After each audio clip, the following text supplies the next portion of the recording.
আবু তালিব বেঁচে থাকা অবস্থায় নবীকে কেউ কোনোদিন কষ্ট দিতে পারে নাই। কাফেররা একবার এসেছিল আবু তালিবের কাছে যে আপনার ভাতিজাকে আপনি থামান, আপনার ভাতিজাকে থামান, না হলে কিন্তু আমরা আপনার সাথে আপনার ভাতিজার সাথে খারাপ আচরণ করব। আল্লাহর নবীকে ডাকলেন আবু তালেব, নবীর সামনে যদি আমাদের দাঁড়াইতে হয়, হাউজে কাউসারে যদি আমরা পানি পান করতে চাই, নবীর সুন্নাত অনুসরণ করা ছাড়া নবীর সামনে কিন্তু দাঁড়ানো যাবে না। আমরা যেইভাবে মৃত্যুবরণ করব ঠিক সেভাবেই উঠব। আমরা যারা সুন্নতের অনুসরণ অনুকরণ আমরা করি না, তারা যখন মারা যাওয়ার পরে আমার নবীর সামনে কিন্তু ওই অবস্থায় কিয়ামতের ময়দানে উঠব। নবীজি যখন দেখবেন যে আমার এই উম্মতের মধ্যে সুন্নতের কিচ্ছু নাই, তার শরীরে সুন্নাতি লিবাস নাই, সুন্নাতি পোশাক নাই, তার মুখে চুলে সুন্নাতের কোনো গন্ধ নাই, তাহলে নবীজি সাল্লাল্লাহু আলাইহি সাল্লাম কিন্তু কিয়ামতের ময়দানে আমাদেরকে উম্মত বলে স্বীকার করবেন না, বরং অস্বীকার করবেন। আল্লাহুম্মা সাল্লি আলা মুহাম্মাদিন ওয়া আলা আলি মুহাম্মাদ কামা সাল্লাইতা আলা ইব্রাহিম ওয়া আলা আলি ইব্রাহিম ইন্নাকা হামিদুম মাজিদ। اللهم بارك على محمد وعلى آل محمد كما باركت على إبراهيم وعلى آل إبراهيم إنك حميد مجيد. سبحانك لا علم لنا إلا ما علمتنا إنك أنت العليم الحكيم. আলহামদুলিল্লাহ, আল্লাহ সুবহানাহু ওয়া তাআলার দরবারে অসংখ্য অগণিত শুকরিয়া যে মহান মালিক শ্রেষ্ঠ দিন জুমার দিনে জুমার নামাজ আদায়ের লক্ষ্যে মসজিদে আসার তৌফিক দান করেছেন, দিনই কিছু আলোচনা করার ও শোনার তৌফিক দান করেছেন। সকলেই অন্তরের অন্তঃস্থল থেকে কালিমাতুশ শুকর আদায় করি, বলি আলহামদুলিল্লাহ। আল্লাহ পাক রব্বুল আলামিন এই পৃথিবীতে অসংখ্য অগণিত নবী রাসূল পাঠিয়েছেন। সমস্ত নবীকে আল্লাহ তাআলা কোনো না কোনো কিতাব দিয়েছেন, অথবা অন্য কোনো কিতাবের অনুসরণ নবীদের করতে বলেছেন। তো মানব জাতি, এই জাতিকে আল্লাহ তাআলা বিভ্রান্ত থেকে বাঁচানোর জন্য নবীদের মাধ্যমে আমাদের মধ্যে দাওয়াতি কাজ করেছেন। নবীরা আল্লাহ তাআলার পক্ষ থেকে পাওয়া কিতাব অনুযায়ী আমাদেরকে শিক্ষা দিয়েছেন। তো সেই ধারাবাহিকতায় আল্লাহ পাক রব্বুল আলামিন আমাদের নবী, শেষ নবী, বিশ্ব নবী মুহাম্মদুর রাসূলুল্লাহ সাল্লাল্লাহু আলাইহি ওয়াসাল্লামকেও পাঠিয়েছেন। এমন একটা অবস্থায় আমাদের নবীকে পাঠিয়েছিলেন যে অবস্থায় পৃথিবীর মানুষ গোমরাহির মধ্যে ছিল। শুধু গোমরাহি না, শিরক, মূর্তি পূজা এবং বিভিন্ন রকম অপকর্মে এই মানুষ জড়িত ছিল। সেই সময় বিশ্ব নবী সাল্লাল্লাহু আলাইহি ওয়াসাল্লামকে আল্লাহ পাঠালেন। তো আল্লাহ তাআলা নবীজিকে পাঠালেন আমাদের হেদায়েতের জন্য। তো নবীজি সাল্লাল্লাহু আলাইহি ওয়াসাল্লাম আমাদের মাইল ফলক, আমাদের মডেল। নবীজিকে যদি আমরা অনুকরণ করতে পারি, তাহলে এই পৃথিবীর জমিনে যেমন ভাবে আমরা সফল হব, ঠিক তেমনি ভাবে আখিরাতেও আমরা সফল কাম হব। সুবহানাল্লাহ। তো আজকের আমরা আলোচনা করব নবীজি সাল্লাল্লাহু আলাইহি ওয়াসাল্লামের সুন্নতের অনুসরণ। আল্লাহ পাক রব্বুল আলামিন নবীজিকে পাঠিয়েছেন। নবীজির ওপর আল্লাহ তাআলা কুরআন নাজিল করেছেন। এই কুরআন অনুযায়ী আমরা আমাদের জীবন যদি চালাইতে পারি, তাহলে এই জীবন হবে সার্থক, এই জীবন হবে সফল একটা জীবন। আল্লাহ পাক রব্বুল আলামিন নবীজির মাধ্যমে আমাদের জানিয়ে দেন, বাইহাকির 20,336 নম্বর হাদিস, قال رسول الله صلى الله عليه وسلم تركت فيكم أمرين। নবীজি বলেন, আমি তোমাদের মাঝে দুইটা জিনিস রেখে গেলাম, লাউ তাদিল্লু মা তামাসসাকতুম বিহিমা, যদি তোমরা এই দুইটা জিনিসকে আঁকড়ে ধরো তাহলে তোমরা কখনো পথভ্রষ্ট হবে না। সুবহানাল্লাহ বলেন, তোমরা পথভ্রষ্ট হবে না দুইটা জিনিসকে যদি তোমরা আঁকড়ে ধরো। এরপরে নবীজি বলেন, ওই দুইটা জিনিস কি? এক নাম্বার কিতাবাল্লাহ, এক নাম্বার হলো আল্লাহর কিতাব তথা কুরআন। দ্বিতীয় নাম্বার হলো সুন্নাত রাসূলিল্লাহ সাল্লাল্লাহু আলাইহি ওয়াসাল্লাম। দ্বিতীয় নাম্বার হলো আল্লাহর নবীর সুন্নাত। সুবহানাল্লাহ। তাহলে দুইটা জিনিস আমরা যদি আঁকড়ে ধরতে পারি তাহলে আমরা কখনো পথভ্রষ্ট হব না। এই কথা যিনি বলেছেন তিনি হলেন আমার আপনার নবী মুহাম্মদুর রাসূলুল্লাহ সাল্লাল্লাহু আলাইহি ওয়াসাল্লাম।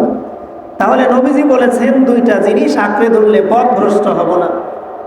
এখন এই দুই জিনিস কি? এক নাম্বার কুরআন, দ্বিতীয় নাম্বার হলো হাদিস। এখন আমরা আমাদের জীবনের সাথে মিলিয়ে দেখি এই কুরআন এবং হাদিস আমরা পরিপূর্ণরূপে আমাদের জীবনে বাস্তবায়ন করতে পেরেছি কিনা। যদি আমরা বাস্তবায়ন করতে পারি তাহলে আমরা পথভ্রষ্ট নয়, আর যদি আমরা বাস্তবায়ন করতে না পারি তাহলে আমরা কি বলেন তো? পথভ্রষ্ট। এখন চিন্তা করেন, আমরা প্রত্যেকেই নিজে নিজে চিন্তা করে দেখি, আমি কি ভ্রষ্টদের অন্তর্ভুক্ত নাকি হেদায়েত প্রাপ্তদের অন্তর্ভুক্ত? চিন্তা করলেই বের হয়ে যাবে না? নিজেকে প্রশ্ন করেন যে আমি কোন দলের অন্তর্ভুক্ত? হেদায়েত যারা পেয়েছে তাদের অন্তর্ভুক্ত নাকি যারা ভ্রষ্ট আল্লাহর পথ থেকে বিমুখে চলে গিয়েছে তাদের অন্তর্ভুক্ত? আল্লাহ পাক রব্বুল আলামিন এই দুইটা জিনিস আমাদের মধ্যে পাঠিয়েছেন। এক হলো কুরআন, দ্বিতীয় নম্বর হলো হাদিস। এই হাদিসের আরেকটা অর্থ আছে, সেটা হলো লান তাদিল্লু, মানে তোমরা যদি কুরআন এবং সুন্নাহ, কুরআন এবং হাদিস আঁকড়ে ধরতে পারো তাহলে এই পৃথিবীর জমিনে তোমাদেরকে কেউ কখনো লাঞ্ছিত করতে পারবে না। সুবহানাল্লাহ। দেখেন, মুসলমানরা এক সময় সারা বিশ্ব শাসন করেছে। মুসলমানদেরকে দেখলে আগে বিধর্মীরা ভয়ে কাঁপত। কেন? কারণ মুসলমানদের মধ্যে কুরআন এবং সুন্নাহ ছিল। এখন মুসলমানের মধ্যে কুরআন সুন্নাহ না থাকার কারণে মুসলমানরা আজকে পদে পদে লাঞ্ছিত আর বঞ্চিত আর অপমানিত হচ্ছে। বিভিন্ন জায়গায় মুসলমানরা নির্যাতিত হচ্ছে, শুধুমাত্র কোরআন ভিতরে না থাকার কারণে, কোরআন এবং হাদিসকে শক্তভাবে ধারণ না করার কারণে। আর এই কোরআন এবং হাদিস আমরা যদি শক্তভাবে ধারণ করি, আমরা এই পৃথিবীর জমিনে আমাদেরকে কেউ এই পৃথিবীতে হারাইতে পারবে না, আমরা সব সময় বিজয়ী থাকব। সেই সুন্নাহ অনুসরণ করা, নবীজিকে অনুসরণ করার মতো এখন আমাদের মধ্যে সুন্নাতের অনুসরণ কতটুকু আছে? আল্লাহ পাক রব্বুল আলামিন কুরআনের মধ্যে জানিয়ে দেন, সূরাত আলী ইমরান 3 নম্বর সূরার 31 নম্বর আয়াত। আল্লাহ তাআলা বলেন, কুল ইন কুনতুম তুহিব্বুনাল্লাহ ফাত্তাবিউনি ইউহিব্বুকুমুল্লাহ ওয়ায়াগফির লাকুম যুনুবাকুম। আল্লাহ রাব্বুল আলামিন এই আয়াতের মধ্যে নবীজিকে সম্বোধন করে বলেন, হে নবী, আপনি আপনার উম্মতদেরকে জানায়া দেন, ইন কুনতুম তুহিব্বুনাল্লাহ, যদি তোমরা আল্লাহকে ভালোবাসতে চাও, যদি তোমরা আল্লাহকে ভালোবাসতে চাও, ফাত্তাবিউনি, তাহলে আমি নবীর অনুসরণ তোমরা করো। আল্লাহকে যদি ভালোবাসতে চাও কার অনুসরণ করা লাগবে? জোরে বলেন, নবীর অনুসরণ করা লাগবে। অনেকেই এই আয়াতের অর্থটা ভুল করে। আল্লাহকে ভালোবাসতে চাইলে নবীকে ভালোবাসো, ভালোবাসা একটা জিনিস, আর অনুসরণ অনুকরণ হলো আর একটা জিনিস। আল্লাহকে ভালোবাসতে চাইলে নবীর অনুসরণ করো, নবীকে ভালোবাসো, এই কথা আল্লাহ তাআলা বলেন নাই। এক শ্রেণীর মানুষ আছে যারা এই অর্থ করে যে আল্লাহকে যদি ভালোবাসতে চাও নবীকে ভালোবাসো, নবীকে ভালোবেসে পার পাওয়া যাবে না। এইটা আবার কেমন কথা? প্রশ্ন হতে পারে, নবীকে ভালোবেসে পার পাওয়া যাবে না মানে? আপনাদেরকে একটা মানুষের নাম বললে আপনারা বুঝে ফেলবেন। আবু তালেব নবীজির আপন চাচা। বলেন তো, নবীজির ভালোবাসা আবু তালেবের মধ্যে কেমন ছিল? আবু তালেব বেঁচে থাকা অবস্থায় নবীকে কেউ কোনোদিন কষ্ট দিতে পারে নাই। কাফেররা একবার এসেছিল আবু তালেবের কাছে যে আপনার ভাতিজাকে আপনি থামান, আপনার ভাতিজাকে থামান, না হলে কিন্তু আমরা আপনার সাথে, আপনার ভাতিজার সাথে খারাপ আচরণ করব। আল্লাহর নবীকে ডাকলেন আবু তালেব যে ভাতিজা, তুমি তোমার কাজ থেকে বিরত থাকো। নবীজি উত্তর দিয়েছিলেন, আমার ডান হাতে চন্দ্র আর বাম হাতে যদি সূর্য এনে দাও তবু আমি আল্লাহর এই দাওয়াত থেকে কখনো বিরত থাকবো না। যখন এই কথা আবু তালেব শুনলেন, আবু তালেব শোনার পর তখন আবু তালেব বলে দিলেন, তুমি তোমার দাওয়াতের কাজ করতে থাকো, যা কিছু প্রয়োজন আমি সব কিছু করব, তোমাকে কেউ অত্যাচার করতে আসলে অত্যাচার আমি রোধ করব। তাহলে আবু তালেবের ভালোবাসাও ছিল। আবার এখন আমরা যারা এই আবু তালেবের মতো নবীজিকে ভালোবাসি কিন্তু অনুসরণ করি না, তাদের হাসর নাসর এই আবু তালেবের সাথে হবে। আবু তালেবের হাসর নাসর ভালো হবে না খারাপ হবে বলেন তো? আবু তালেব তিনি তো জান্নাতে যাবেন না, কিন্তু নবীজিকে আমাদের চাইতেও বেশি ভালোবাসতেন। তাহলে শুধুমাত্র নবীর ভালোবাসা এটাই যথেষ্ট নয়, নবীজির ভালোবাসার সাথে সাথে নবীজির ইত্তেবা অনুসরণ করা জরুরি। সুতরাং নবীজির অনুসরণ করতে হবে, শুধুমাত্র ভালোবাসলে হবে না। তো নবীজির অনুসরণ করলে কি লাভ? এরপরে আল্লাহ তাআলা বলেন, ইউহিব্বুকুমুল্লাহ,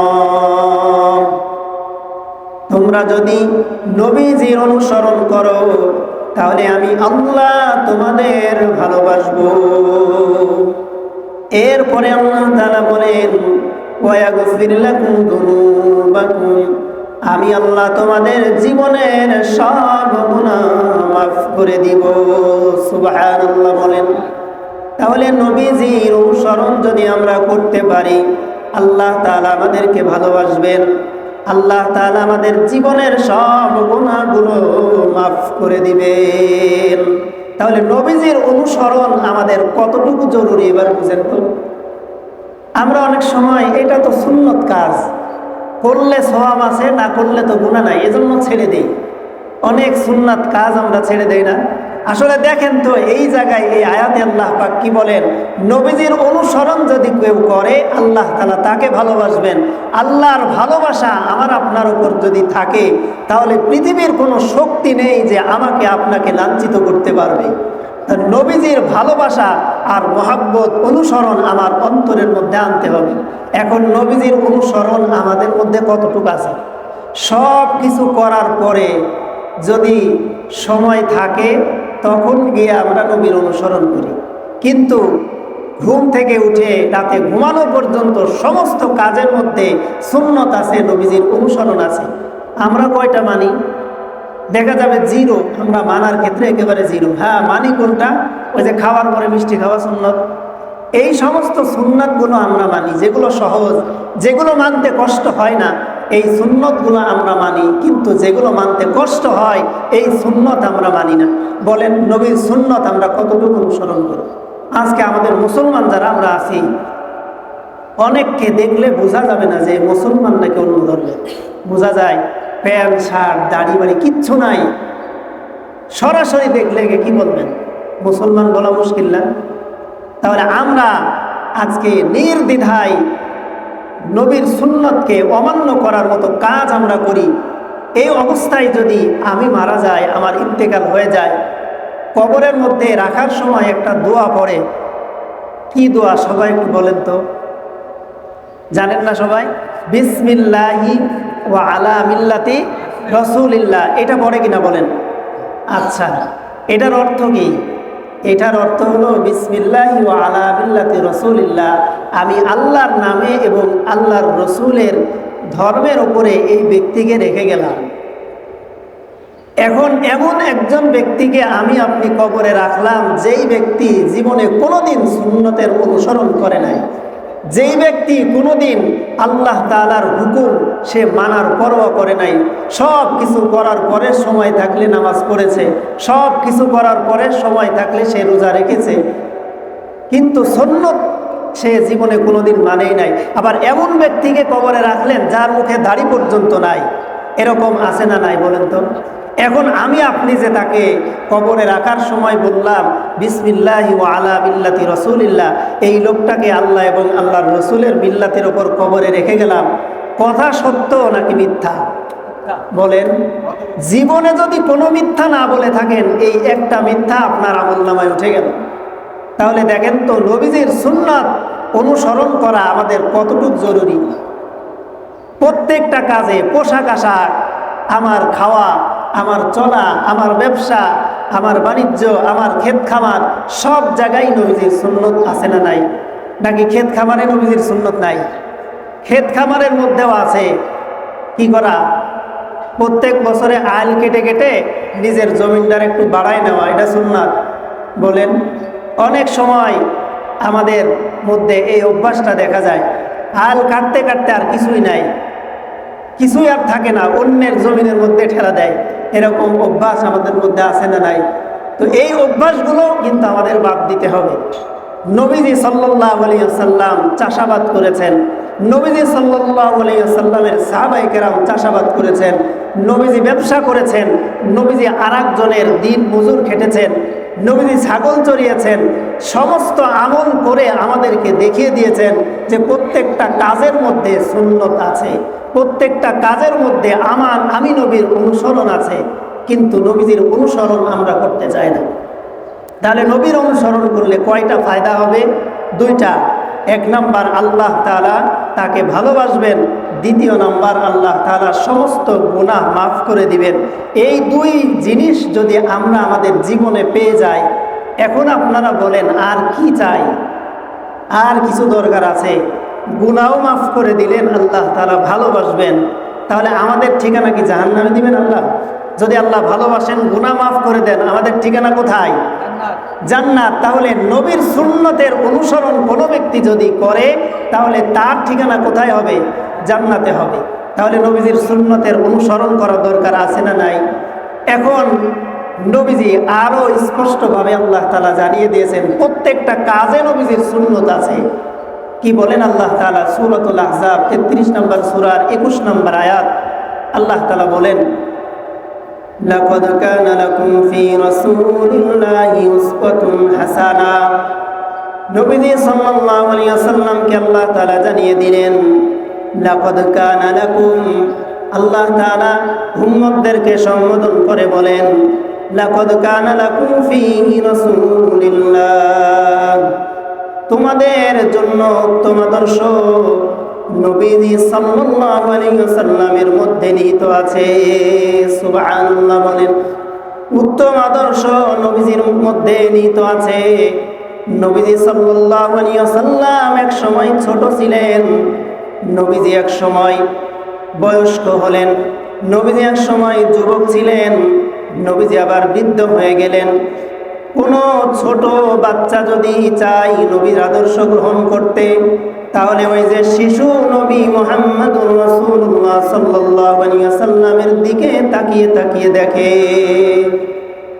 কোন যুবক যদি চাই নবীজির আদর্শ গ্রহণ করবে, তাহলে যুবক মুহাম্মদুর রাসূলুল্লাহর দিকে তাকিয়ে দেখো, নবীজি তার জীবনের যৌবন বয়সটা কিভাবে অতিবাহিত করেছে।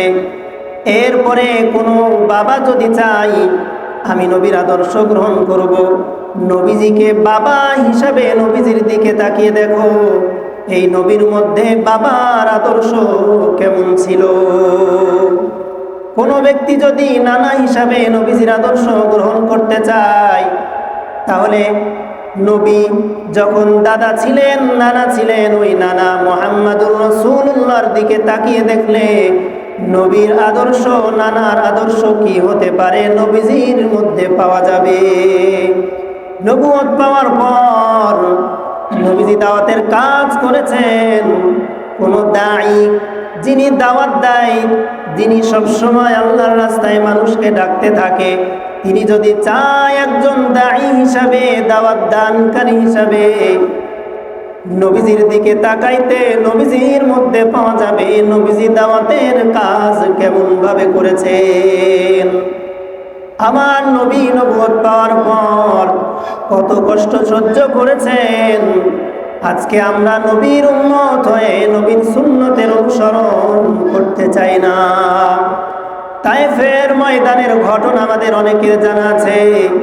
নবীজি যখন দেখলেন মক্কায় দাওয়াত দেওয়ার পর মক্কার মানুষের মাঝে কোনো আসর হয় না, কোনো প্রতিক্রিয়া দেখা যায় না, নবীজি ভাবলেন মক্কার মানুষের মধ্যে যখন কোনো প্রতিক্রিয়া নাই, আমি একটু মক্কার পাশের কোনো গ্রামে চলে যাই, সেখানে দাওয়াত দেওয়ার পর হয়তো মানুষ এই দাওয়াত গ্রহণ করবে। নবীজি তায়েফে চলে গেলেন। তায়েফে যাওয়ার পর লোকদেরকে দাওয়াত দিলেন, বুঝালেন, কিন্তু এই লোকগুলোকে দেখা গেল মক্কার লোকেরা যত কষ্ট দিয়েছে তার থেকে আরো বেশি কষ্ট তায়েফের লোকেরা নবীজিকে দিয়েছিল। নবীজি দাওয়াতের কাজ করতে করতে এক পর্যায়ে তায়েফের লোকেরা দুষ্টু ছেলেদেরকে লেলিয়ে দিল। নবীজিকে পাথর মারার জন্য তারা রাস্তার দুই পাশে দাঁড়িয়ে গেল। নবীজি পাথরের আঘাত খেতে খেতে এক পর্যায়ে নবীজির জুতা মুবারক পর্যন্ত আটকে গেল রক্তের কারণে। নবীজি এক জায়গায় বসলেন। পাহাড়ের নিযুক্ত সাহাবা, পাহাড়ের নিযুক্ত ফেরেশতারা নবীজির কাছে এসে বললেন, ইয়া রাসূলুল্লাহ, আপনি শুধু একটু ইশারা করেন, আমরা এই পাহাড়ে নিযুক্ত ফেরেশতারা তায়েফবাসী সবাইকে পিষে ফেলব। নবীজি বললেন, না না, আমি রহমাতাল লিল আলামিন, আমি যদি তোমাদেরকে আদেশ দেই আর এদেরকে যদি মেরে ফেলো, তাহলে এদের পরবর্তী প্রজন্ম তারা ইসলাম গ্রহণের সুযোগ পাবে না, সুতরাং তাদের ওপরে কোনো কষ্ট তোমরা দিবে না। নবীজি এর পরে তায়েফ থেকে চলে আসলেন। কিছুদিন পরে ওই তায়েফের লোকেরা ইসলাম গ্রহণ করলেন। সুবহানাল্লাহ। দাওয়াতের কাজে নবীজি এত কষ্ট করেছেন। এই নবীর অনুসরণ আর অনুকরণ যদি আমি আপনি না করতে পারি, কিয়ামতের ময়দানে নবীজির সামনে কোনো জবাব আমাদের থাকবে না। তাহলে নবীজির সামনে যদি আমাদের দাঁড়াইতে হয়, হাউজে কাউসারে যদি আমরা পানি পান করতে চাই, নবীর সুন্নাত অনুসরণ করা ছাড়া নবীর সামনে কিন্তু দাঁড়ানো যাবে না। আমরা যেইভাবে মৃত্যুবরণ করব ঠিক সেভাবেই উঠব। আমরা যারা সুন্নতের অনুসরণ অনুকরণ আমরা করি না, তারা যখন মারা যাব, মারা যাওয়ার পরে আমার নবীর সামনে কিন্তু ওই অবস্থায় কিয়ামতের ময়দানে উঠব। নবীজি যখন দেখবেন যে আমার এই উম্মতের মধ্যে সুন্নতের কিচ্ছু নাই, তার শরীরে সুন্নাতি লিবাস নাই, সুন্নাতি পোশাক নাই, তার মুখে চুলে সুন্নাতের কোনো গন্ধ নাই, তাহলে নবীজি সাল্লাল্লাহু আলাইহি সাল্লাম কিন্তু কিয়ামতের ময়দানে আমাদেরকে উম্মত বলে স্বীকার করবেন না, বরং অস্বীকার করবেন। যদি নবীজি কিয়ামতের ময়দানে উম্মত বলে অস্বীকার করেন, আমাদের যাওয়ার আর কোনো জায়গা আছে? আমাদের যাওয়ার আর কোনো জায়গা নেই। সুতরাং নবীজি সাল্লাল্লাহু আলাইহি সাল্লামের খাঁটি উম্মত হয়ে আমাদের এই দুনিয়া থেকে যাওয়া লাগবে। নবীজি সাল্লাল্লাহু আলাইহি সাল্লামকে আল্লাহ তাআলা জানিয়ে দেন, নবীজি দেখেন কিছু আদেশ করেছেন, কিছু নিষেধ করেছেন, এই সবগুলো নবীজি সাল্লাল্লাহু আলাইহি সাল্লামের সুন্নাত। তাহলে নবীজি আমাদেরকে সুন্নাতি লিবাস পরতে আদেশ করেছেন, সুন্নাতের ওপর জীবন চালাইতে আদেশ করেছেন। সুন্নত মানা তো দূরের কথা, আমাদের এতটুকুও জানা নাই যে কি কি সুন্নত আছে। খাওয়ার মধ্যে কয়টা সুন্নত আছে এইটা আমাদের কয়জনের জানা আছে? এক একজনকে জিজ্ঞাসা করলে হয়তো আমরা অনেকেই পারবো না। 100 জনের মধ্যে হয়তো 50 জন পাওয়া যাইতে পারে, একটু বেশিই বললাম, এতজন হবে না। 50 জন কথার কথা ধরেন পাওয়া যাবে, কিন্তু বাকি 50 জন তারা সুন্নত খাওয়ার মধ্যে কি আছে এটা পারবে না। তাহলে দেখেন, একটা গরু, একটা ছাগল, সেও কিন্তু খায়, আর আমি মানুষ, আমিও খাই। তাহলে গরু ছাগল আর মানুষ এর মধ্যে পার্থক্য কি থাকলো? গরু ছাগল খাওয়ার সুন্নত বোঝে, খাওয়ার সুন্নত বোঝে না। আমি মানুষ, আমিও যদি খাওয়ার সুন্নত না জানি, আমি মানুষ, আমি যদি রাস্তায় চলার সুন্নত না জানি, তাহলে ওই গরু ছাগলের সাথে আর আমার সাথে কি পার্থক্য থাকলো? গরু ছাগলও যা, আমিও তাই, এরকমই তো হয়ে গেল। তাহলে আমাদের প্রত্যেকটা কাজে নবীজির সুন্নতের অনুসরণ করতে হবে, নবীজির সুন্নত অনুযায়ী আমাদের জীবনকে চালাতে হবে।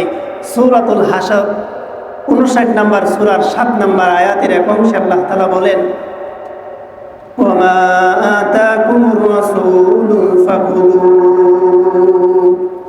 ওয়ামা নাহাকুম আনহু ফান্তাহু। আল্লাহ তাআলা জানিয়ে দেন, ওয়ামা আতাকুমুর রাসূল, আমার রাসূল যা নিয়ে এসেছেন তো তা তোমরা ফাখুযুহু, তোমরা আঁকড়ে ধরো। ওয়ামা নাহাকুম আনহু ফান্তাহু, আর আমার রাসূল যেটাকে নিষেধ করেছেন সেই কাজ থেকে তোমরা বিরত থাকো। নবী সাল্লাল্লাহু আলাইহি ওয়াসাল্লামের আদেশ এবং নিষেধ, এই দুই কাজ যদি আমরা আমাদের জীবনে করতে পারি, তাহলে কাল কিয়ামতের ময়দানে নবীর খাঁটি উম্মত হিসাবে উঠতে পারবো। নবীর খাঁটি উম্মত হিসাবে আমরা উঠতে পারবো। তাহলে নবীজির খাঁটি উম্মত হিসাবে আমরা কিয়ামতের ময়দানে কে কে উঠতে চাই বলেন তো? সবাই উঠতে চাই কিনা? তাহলে এই কাজ নবীর খাঁটি উম্মত হিসাবে যদি আমরা উঠতে চাই, তাহলে নবীজির সুন্নতের অনুসরণ করা লাগবে কিনা বলেন? সব জায়গায়, নিজের ঘরে, বাহিরে, নিজের প্রতিষ্ঠানে, নিজের ক্ষেত খামারে, সব জায়গায় নবীর সুন্নত অনুসরণ করতে হবে, মানা লাগবে। তাহলেই নবীর খাঁটি উম্মত হিসাবে আমরা কাল কিয়ামতের ময়দানে উঠতে পারবো। আল্লাহর রাসূল সাল্লাল্লাহু আলাইহি ওয়াসাল্লাম বলেন, সুনানে তিরমিজির 2678 নম্বর হাদিস, قال رسول الله صلى الله عليه وسلم من أحب سنتي فقد أحبني ومن أحبني كان معي في الجنة। আল্লাহ নবী বলেন, কোন ব্যক্তি যদি মান আহাব্বা সুন্নতি, কোন ব্যক্তি আমার সুন্নাতের মহাব্বত করলো, ভালোবাসলো, তাহলে সেই ব্যক্তি যেন আমি নবীকে ভালোবাসলো। সুবহানাল্লাহ। আর যে ব্যক্তি আমাকে ভালোবাসলো, ফাকাদ আহাব্বানি কানা মাই ফিল জান্নাহ, তাহলে ওই ব্যক্তি আমি নবীর সাথে কিয়ামতের ময়দানে নয়, জান্নাতে একসাথে থাকবে। সুবহানাল্লাহ বলেন। তাহলে নবীর সাথে যদি জান্নাতে থাকতে হয়, তাহলে নবীজির সুন্নতের অনুসরণ ইত্তেবা করা লাগবে। সব কাজে নবীজির সুন্নতের অনুসরণ করতে হবে। আমার যেটা পছন্দ হয় সেটাও নবীজির সুন্নতের অনুসরণ করতে হবে, আমার যেটা পছন্দ না হয় সেটাও, সেই কাজেও নবীজির সুন্নতের অনুসরণ করতে হবে। নবীজির সুন্নতের অনুসরণ যদি আমরা না করতে পারি, তাহলে কিন্তু কাল কিয়ামতের ময়দানে আমার হিসাব নিকাশ সহজ হবে না। আমার হিসাব নিকাশ যদি সহজ না হয়, আমার জন্য আল্লাহ তাআলা জান্নাতও দিবেন না। তাহলে নবীজির সুন্নতের অনুসরণ, অনুকরণ শুধুমাত্র পছন্দনীয় কাজে নাকি সমস্ত কাজে বলেন? সমস্ত কাজে নবীজির সুন্নাতের অনুসরণ, অনুকরণ আমাদের করা দরকার। কিন্তু আমরা একটা করলে আরেকটাই করি না, আরেকটাই করলে আরেকটাই করি না। মানে যেই কাজে আমার পছন্দ আছে, যেই কাজটা আমি ভালোবাসি, যে না এই কাজটা আমার পক্ষে আছে, এটা করলে নবীর সুন্নত অনুসরণ করা হয়। কিন্তু যেই কাজ আমার বিপক্ষে গিয়েছে, এইটা করলে আমার নবীর সুন্নতের অনুসরণ করতে কষ্ট হয়, এইটা আমরা করি না। যেই কাজে কষ্ট হয় এইটা আমরা করি না। আমরা দেখেন, মুসলমান হিসাবে আমরা কি জানি না এটা, যে দাড়ি রাখা সুন্নত, এটা জানি কি জানি না বলেন? তাহলে আমাদের মুসলমান সমাজে কত পার্সেন্ট মানুষ দাড়ি রাখে বলেন তো? বলেন, 80% মানুষ দাড়ি রাখে? যাদের দাড়ি নাই এরা আবার রাগ করেন না, আপনাদের দিকে লক্ষ্য করে না, পুরা সমাজের মধ্যে দেখেন আজকে দাড়ি এ কত বড় একটা সুন্নাত। আল্লাহ রসুল বলেন কোনো ব্যক্তি যদি দাড়ি কাটে, দাড়ি চাচে, ওই ব্যক্তির দাড়ি এক মুষ্টি হওয়ার আগ পর্যন্ত সে যদি নামাজ পড়ে ওই নামাজের মধ্যেও ফেরেশতারা গুনাহ লিখতে থাকে। সে যদি দান করে ওই দানের মধ্যেও সে ফেরেশতারা গুনাহ লিখতে থাকে। সে যদি ভালো কোনো কাজের মধ্যে থাকে সেই সময়েও ফেরেশতারা গুনাহ লিখতে থাকে। নাউজুবিল্লাহ বলেন। তাহলে এত বড় একটা সুন্নত আজকে আমাদের মধ্যে আছে বলেন? পরিপূর্ণভাবে আমাদের মধ্যে নাই। নবীজির সুন্নতি লেবাস পোশাক পরিধান করা এটা আমাদের কয়জনের মধ্যে আছে? নবীজির সুন্নাতের মধ্যে নিজের স্ত্রীর সাথে, নিজের পরিবারের আরও যত সদস্য রয়েছে তাদের সাথে ভালো আচরণ করা এটা আমাদের কয়জনের মধ্যে রয়েছে? ফরজ বিধান পর্দা করা এটা আমাদের কয়জনের মধ্যে রয়েছে? তাহলে আজ থেকে আমরা নিয়ত করি যে নবীজির সুন্নত যতটুকু মানা সম্ভব একটা একটা করে আমি আমার জীবনে সুন্নতের বাস্তবায়ন করার চেষ্টা করব। এই নিয়ত করা যায় না ইনশাল্লাহ? সবাই এই নিয়ত করলাম তো ইনশাল্লাহ? যদি আজকে থেকে নিয়ত করি, আমি চেষ্টা করি এর মধ্যে যদি আমার মৃত্যু এসে যায় তাহলে আল্লাহ পাক রব্বুল আলামিন নবীজির খাঁটি একজন অনুসারী হিসাবে আমাকে কাল কিয়ামতের ময়দানে তুলবে। তাহলে আমরা খাঁটি অনুসারী হিসাবে উঠতে চাই কি চাই না বলেন? তাহলে সমস্ত কাজে কার অনুসরণ করব?